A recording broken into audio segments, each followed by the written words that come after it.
Hi guys, James at Rampant Lion Reviews again for you today with another beer review. For this one we are going to head up to Aberdeen once again to visit one of my old local breweries from when I was studying up there. And this is a brewery that most of you will know. We're going to continue on with my catch-up of Brewdog beer that I always do when I come back to Scotland. So for this one we are going to try the Bourbon Babay, and this is a beer that I've wanted to try for quite a while actually. I first saw this beer in 2014 when it had the old label, but I've just never got around to reviewing it. But this guy is a lower strength ABV Scotch ale, and it's barrel aged as well. It's 5.9% barrel aged Scotch ale, so this one should be really quite interesting. Rated at 92 on Rate Beer in fact, and as I always say, you don't get a rating on Rate Beer like that for nothing. This will be a pretty damn good beer, and I've heard people tell me that this one is really nice, so quite looking forward to this one. So as is usual with my beer reviews then, I'll tell you a little bit about the brewery. If you do want to get straight to the tasting, just fast forward. All the usual websites are in the description below. That's the brewery website, the link to my other Brewdog reviews. There must be about 60 or 70 of those there, so do check them out if you're interested in Brewdog.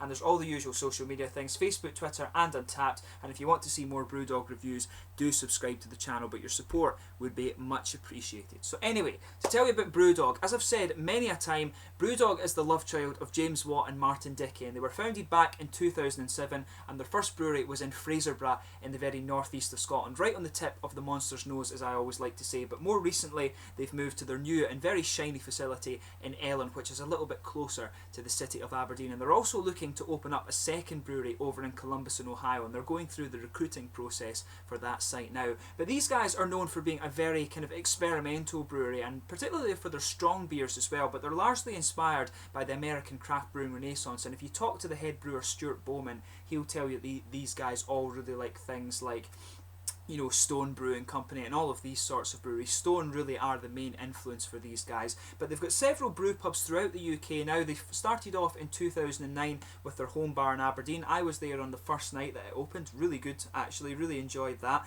But they've got sites all throughout the UK now. They opened one in my hometown in Stirling very recently, and they've got several international sites now. You're talking Japan, Brazil, Norway, Sweden, Finland, and a whole host of places in Europe, Italy, France, Spain. These bars are all over the place, so do keep an eye on the website, and there's many more of these opening up as time progresses. But these guys are actually the largest independently owned brewery in Scotland these days, and they're still expanding due to their Equity for Punks shareholding program. And basically it's a kind of crowd surfing mechanism, if you like. You can buy shares in the brewery and then you get lifetime discounts in the shop, so it's really quite cool, and that's how they funded a lot of their new bars and their new breweries and things like that. So it was the world's first crowd-funded brewery, so if you're studying business, then this could make a very interesting case study for you. And they do produce some pretty good beer as well, I have to admit. So yeah, very, very good brewery. As I say, if you want to read more, do go and check out the brewery website. They've got their core range of beers. They've also got the amplified range as well, which are their regulars, and they brew quite a lot of different one-offs, and this is a kind of semi-regular brew this. So just keep an eye on the website and the blogs and things, and you can see all the different beers that Brewdog are going to produce. They're a very prolific brewery in fact, and they produce some pretty good stuff. So anyway, that's your little bit about Brewdog. So let's actually get on to the tasting of this beer.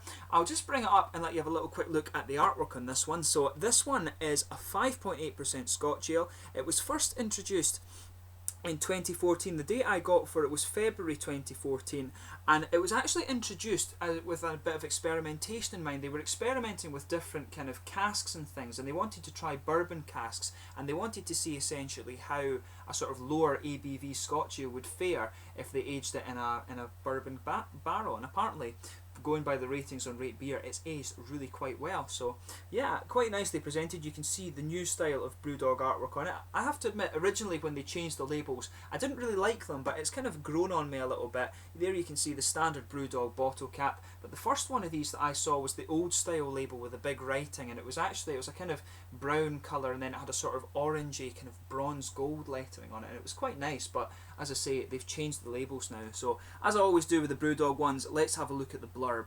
So this one says, Bourbon Babay. This baby was born a Scotch ale, but we've raised it in the Kentucky way. An easygoing session ale at heart, it's developed some big bourbon barrel personality from its time in casks. So gather your friends, fire up the bluegrass, and get ready to explore the transatlantic complexity of a Scotch ale that thinks it's from the deep down south. Take in the spice, brown sugar, and demonic vanilla flavours coming straight from American oak. Dig deeper to find blossom honey, toasted shortcake, and a beer that hasn't entirely forgotten its Scottish roots. Tune out all the distractions, consider the myriad interactions between nature and nurture, and let time slip by. This beer is for drinking inside by the fire or outside under the stars while debating the finer points of determinism. This is light, this is dark, this is Bourbon, baby. And this one as well actually has the Norwegian marking on it. It says it's for export to Norway, so not quite sure why that is. It says best before 31st of the 3rd 2016, so it's well in date. You'll be seeing it actually sometime in February this review will air, but as you can see, nicely presented. So let's get this guy open and we'll get on with the tasting. I have to give a shout out to the guys at Fountain Hall Wines for this beer as well.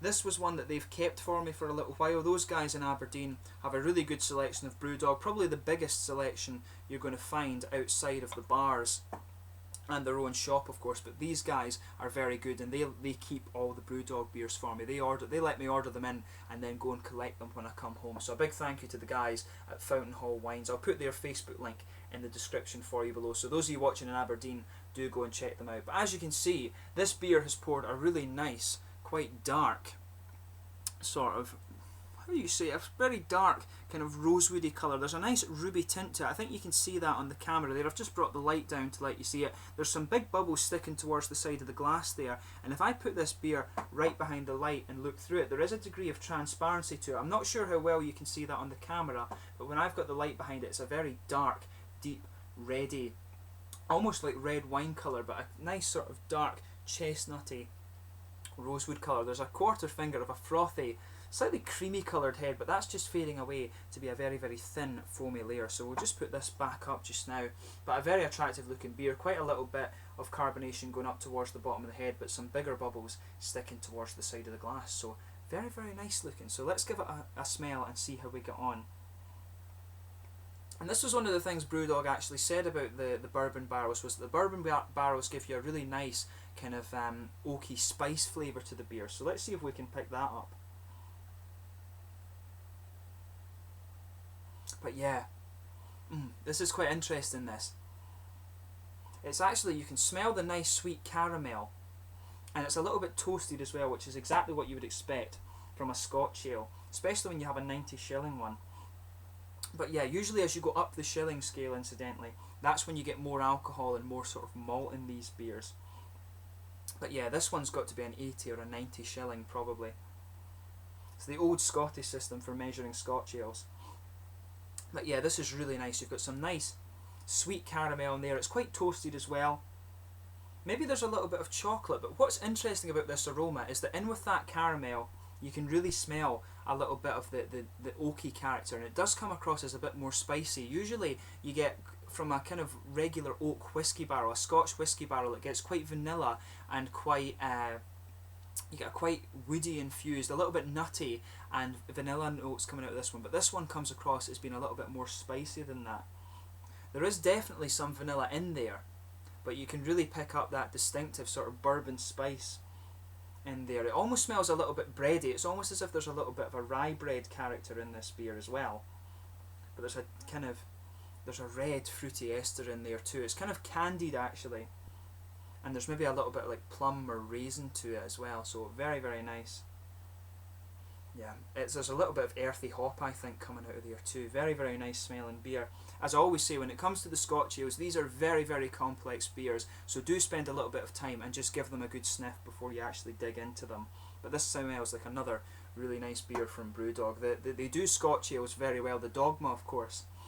People often ask me what my favourite Brewdog beers are, and I would probably have to say, out of the regular range, probably Riptide and Dogma, and this one is a kind of interesting variant on that. So do give this guy a bit of time before you actually dig into it. So without further ado, let's jump into this beer. This is the Bourbon Baby from Brewdog in Ellon in Aberdeenshire in Scotland. Slàinte.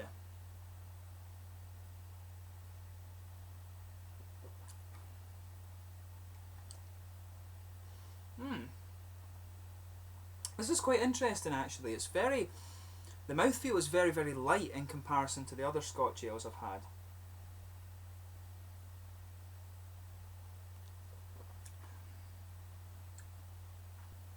Yeah, this is definitely interesting. There's quite an interesting sort of bready and spicy woody character, this one. That goes right across the middle of your palate there. You can feel the bready spice coming out of this beer.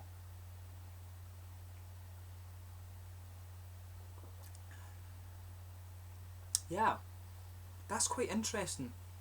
It's not quite as potent in its flavours as Dogma is. There's no way on that. But it's an interesting take on the style. You can say that about this one. This one for me is a bit more bready than it is caramel. The caramel is there, but for me the bready character in this one is what's more prominent. When it's lower in ABV, you know, that's what you'd expect. Usually the caramel flavours are the things that mask the higher alcohol content. That's why you usually get a nice big boozy caramel flavour out of some of these beers. But this one is a bit more bread focused for me, and a bit more woody obviously as well.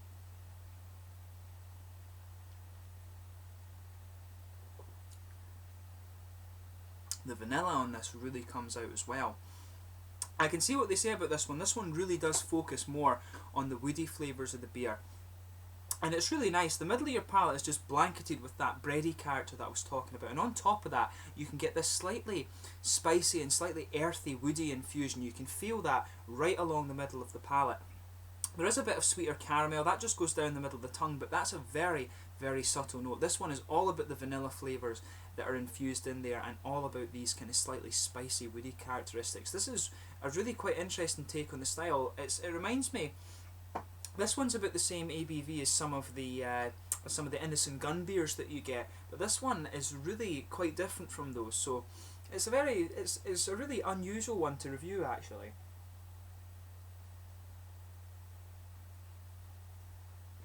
And as I always say, sugar the beer around your palate and just let the whole palate adjust before you think too much about dissecting the flavour. But in the back corners of the palate, you do have a nice earthy character, and it smooths out as you go forward. But the predominant characteristics of the hop in here really is earthy. It's maybe a little bit grassy around the front, but as you go from the back corners, it's very, very earthy, and it just kind of fades away a little bit as you come forward around the edge of the palate there.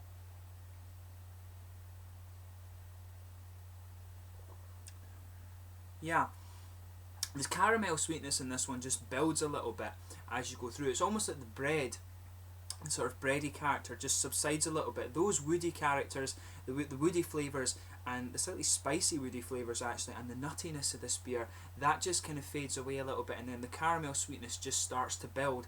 It's almost a little bit more like honey. It's not quite as full on as a caramel sweetness. It's a little bit more like a kind of honey flavour that comes out of this.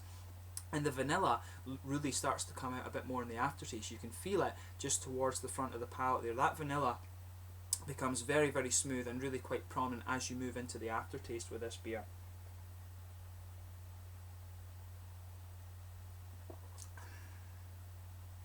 The bready character is interesting too, because you can feel the vanilla even blending with that as your palate adjusts more to this beer. Almost reminds me a little bit of shortbread. It's almost somewhere in between some of the, like a nice white bread, a little bit of rye character in there, and some biscuit. It's almost like you're making a sort of vanilla shortbread out of this one. It's really interesting.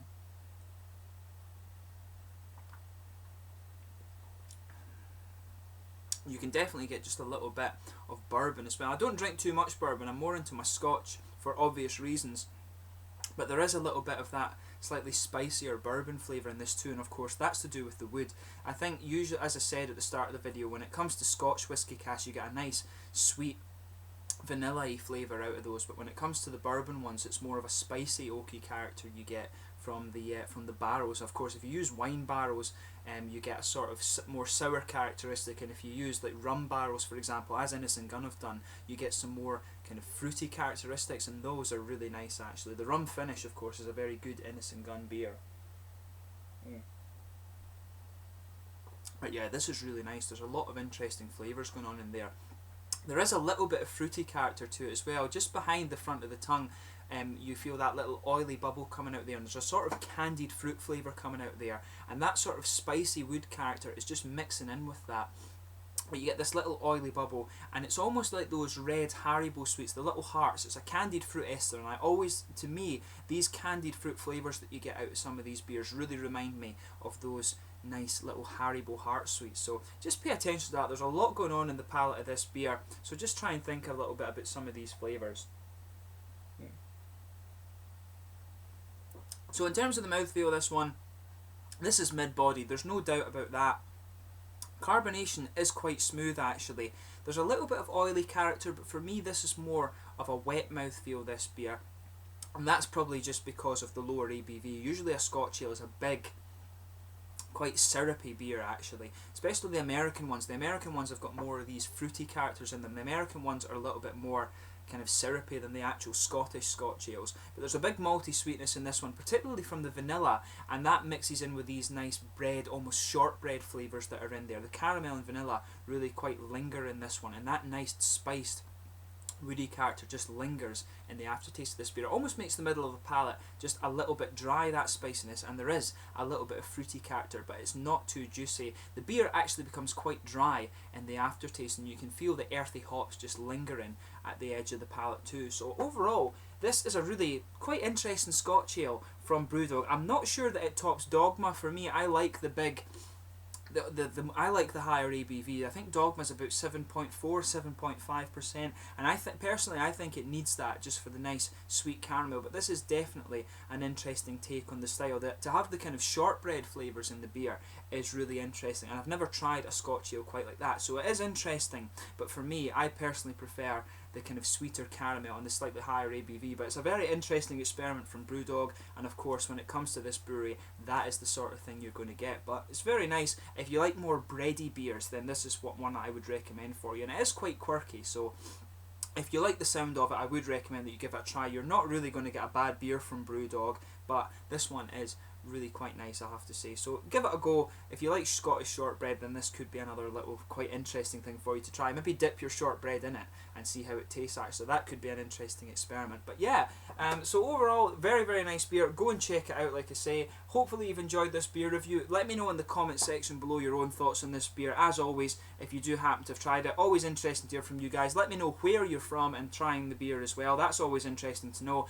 But until the next beer review, please like, subscribe, share, all the usual YouTube stuff. There's many more Brewdog reviews to come, so do subscribe to the channel. Go and check out the social media things, and you can keep it up to date with what I'm doing. And I will catch you soon with my next beer review. Go and check out Brewdog in the meantime. You can order all their beers online, and I've got quite a lot of reviews from Brewdog coming up for you. Until then, slange just now, and go and check out Brewdog. Cheers.